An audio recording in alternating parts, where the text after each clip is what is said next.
দিন ভাই স্টার্ট হয় পয়রে রইছে গাড়ি জলদি আমার তেল দাও ভাই স্টার্ট দেবো গাড়ি ইয়েস নো বেবি না শোনো শোনো ভাই যে পেয়েছে জীবনটা ধন্য কে আর বউ আমার থেকে সুন্দর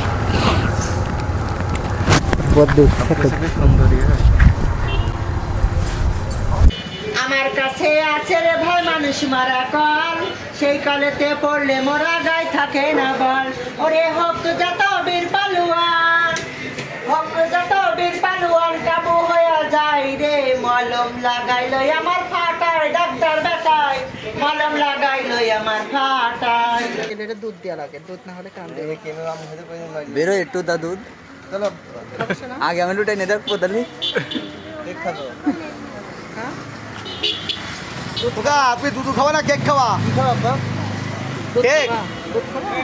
যাই খাক আমার ছেলের কিন্তু দুধ দেওয়া লাগে না দিলে কান্দে রাত্রে ঘুমাতে দেয় না দুধ দুধ করে তাই করে দুধ দিয়ে ঘুমাই দিই খোকা তুমি শুধু কান্দে না তোর বাপও কান্দে তালা বন্ধুরে ওই আমার রসের জবর খান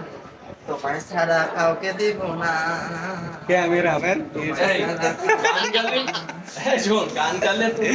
আরে ভাই আমার ভালোবাসে না আমি এই দুধ গায়ে পাচ্ছি বলছি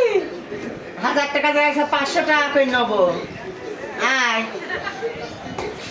ওই আবার বিজি নিচে দাঁড়া আমি আসছি আর ভাই আমার 2000 টাকা দিতে চাই না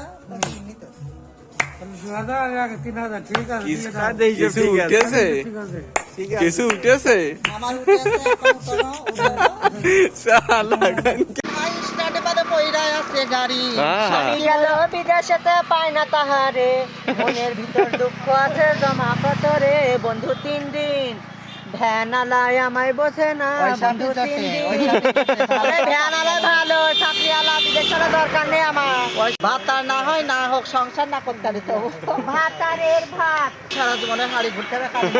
আমি মাখবো না ভাই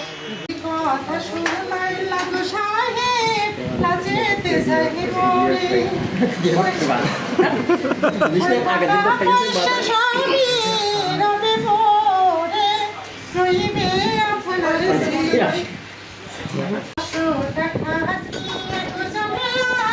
তোমারে হোক দেখিলা আরো 300 টাকা দিলাম মাথার কেশ দেখিয়া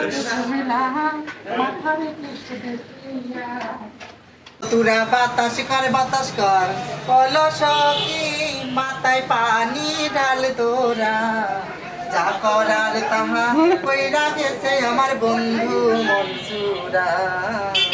যা করার তাহা কইরা গেছে আমার বন্ধু মনসুরা বোরকা নাম ধরে সোনা পাখি মধু বান্ধা ওই তো ভালো কথা বলিস তো ব্যাংকে বন্ধ না আমি টাকা উঠাবো না শোনো আরিফ ভাইয়ের কাছে ব্যাংকে কালকে ব্যাংকে টাকা আচ্ছা দিয়া আমার শ্বশুরি খবর দিয়া নে আমার কথা বইলা নে স্বপ্ন কালকে ব্যাংকের সামনে দাঁড়াবে টাকা তুলবে তোমার দাঁড়া কে আছে এই সিরাজ মার্কেটে আসতে বইলা নে হাই বুড়োর আমার শখ কত বুড়ো আমার হাত যাচ্ছে আমাদের একটা কথা বলতো একটা কথা বলবি আমার সাথে কি বলবো আচ্ছা আমি এখানে একটু আসি তো ঘুরতে আসি মাঝে সাঝে একটু ঘুরতে আসি তা তুই ছেলেকে দেখলে এভাবে করে ঝাঁপাই পড়িস জানি না তোমার কি হয় ছেলেদের দেখলে আমাদের